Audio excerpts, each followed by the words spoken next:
काय राव, तास झालं वाट बघत थांबलोय. अहो साहेब ती साहेब येब काय नाही, ह्या महिन्यात पण तू हप्ता भरलेला नाहीस. अहो साहेब कसा भरणार आहे हप्ता?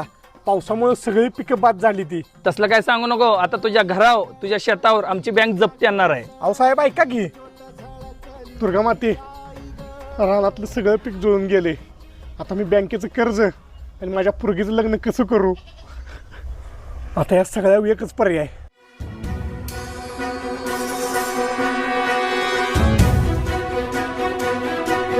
क्रिया तुझ्या ज्या पिकाचं नुकसान झालं का नाही ते सरकार नुकसान भरपाई देणार आहे आणि बँकेचं सगळ्यांचं कर्ज पण माफ करणार आहे. आणि आमच्या पाहुण्यातलं बी तुझ्या पोरगीला चांगलं स्थळ आलं या. अरे पण मी आता औषध